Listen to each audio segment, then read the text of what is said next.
Hi guys! Kamusta? Ako si Red Quaresma at welcome back sa aking channel. At kung bago pa lang kayo sa aking channel, huwag niyong kalimutan na mag-subscribe at sipahin na rin tayo bell button doon sa baba para updated kayo kung meron akong mga bagong video na i-upload dito sa aking channel. At para sa video ito, another reaction video na naman ang gagawin ko. So magre-react ako guys dito sa Pinoy Big Brother. Sino nakapanood guys ng rap battle ni Jazz sa Kanipyang? Grabe sobrang intense and trending din siya sa lahat ng social media platform na talagang nakisali din yung mga netizens regarding sa rap battle ni Jazz sa Kanipyang. And eto naman guys, panoorin natin to. Big Brother kinausap sina Jazz at Piang. Para panoorin natin. Alright? Okay, bilang tayo guys ng ng 3, 2, 1, go. So here we go. Matapos ng rap battle, kinakailangan na muling maghiwalay ng teens at adults. Makakalabas na adults.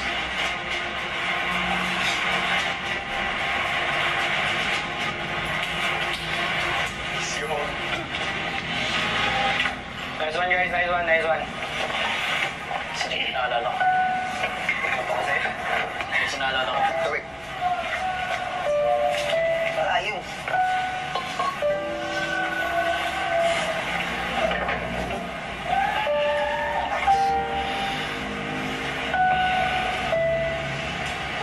The guilt ko sa sarili ko, kuya, is yung nasaktan ko si Fiang. Wala naman akong bahalang sabihin yun eh. Kaso inunahan na ako.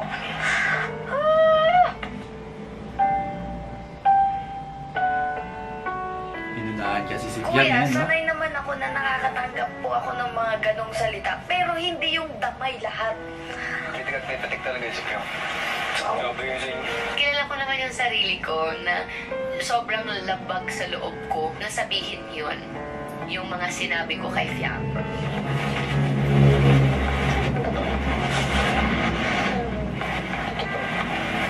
Sarap battle.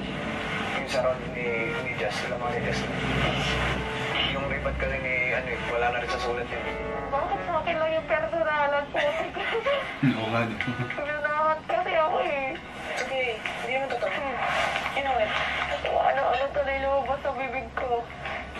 Tapos siya, mas pinapalag ang pagkakaibigan natin talaga. Oo, sa isip ko, aba, sinabihan ako ni Benzoy na kailangan ka matigas at Jazz. Pag mo isipin yun, tapos sinabi ni Benzoy, nakita ko mukha mo Maganda yung ganun. Akala ko kasi babaliin mo kung ano ganito ganyan.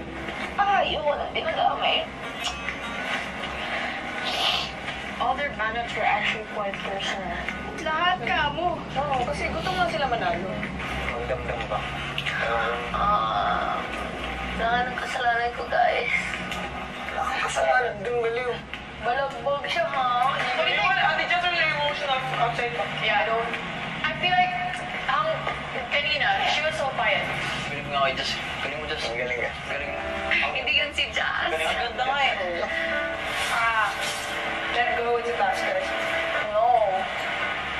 Sabi ko kanina sa labas, whoever disrespect him will never gain my respect. Sorry. Kaya baka na-hurt ko talaga yun eh. Hindi ka ba na-hurt? Nasaktan ako sa mga sinabi ko sa kanya. Yun nga, kilala ko sarili ko. Pag sinaktan ako ng ibang tao, eventually, it will pass. Hindi ko yung dadalhin. I'll leave it. And then mawawala. Pero yung idadala ko sa puso ko na may nasaktan ako na ibang tao. Alam ko sa sarili ko, kuya, na hindi siya mawawala. If I'm gonna be honest, nung una kang dumating dito, that's really artingin of you.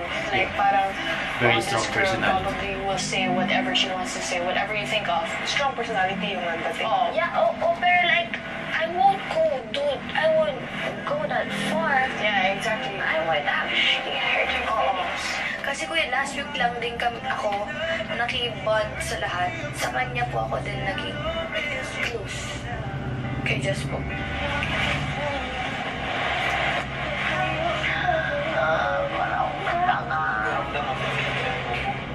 Ano lang po, kuya. Siguro, konting time pa po.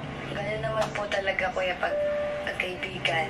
Piang, gusto ko lang rin ipaalala sa iyo na bagamat kung ano yung nararamdaman natin ay dapat tinatanggap natin, niyaya yakap with a welcome. Kung ano man ang gagawin natin nang dahil sa emosyon na yun, we are accountable to that. At para sa akin, si Jazz at ikaw ay parehong nagkamali. Yeah. Regardless kung sino man ang nauna, Dapat inaayos. Jazz, gusto ko lang sabihin sa'yo na naniniwala ako sa goodness mo. Magiging mabuti. Gusto ko lang iparating sa'yo na tanggap ko ang mga pagkakamali mo.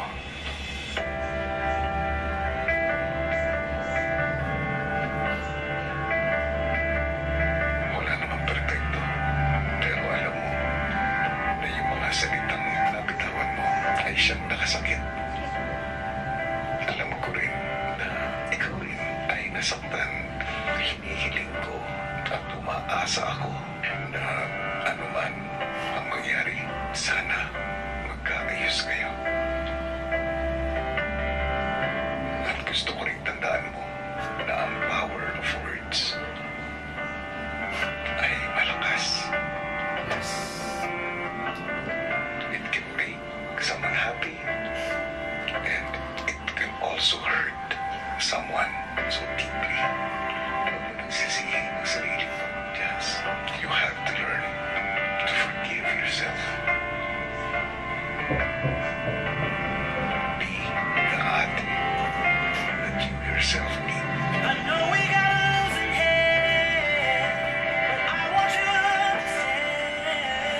I think it's the first step that I need to do to forgive myself for all the things that I have done, especially to other people.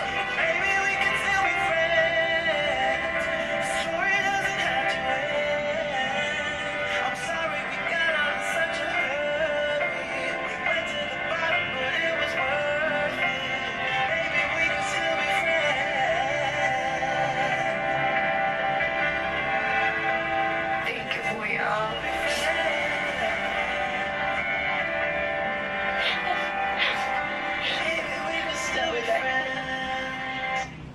Eh, anong masasabi nyo guys regarding dito sa statement ng dalawa, si Fiangsa at si Jazz? Diba? At least, yeah, pareho silang umamin sa kasalanan nila, both parties, kasi may mali naman din talaga. Kaso mas nauna lang talaga si Jazz na mag-video ng sobrang napaka-personal. Diba? But all in all, inamin naman nila yung kanilang kasalanan. So, yeah.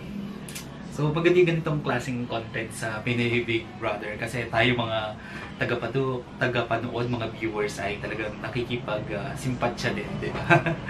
Di ba? Nakikisali din tayo kasi kung walang ganitong content sa Pinoy Big Brother, hindi magiging makulay or wala kabuluhan yung isang reality show. Kasi kung magpapakita lang sila ng pagiging play safe nila, di ba? Ang pangit lang. Hindi siya maganda. Hindi siya pag-uusapan ng taong bayan. Alright? Kung nagustuhan nyo ito guys, bigyan nyo ito ng malaking likes. Mag-comment kayo kung meron kayong mga request na video na pwede kong gawin dito sa aking channel. You know? Bye!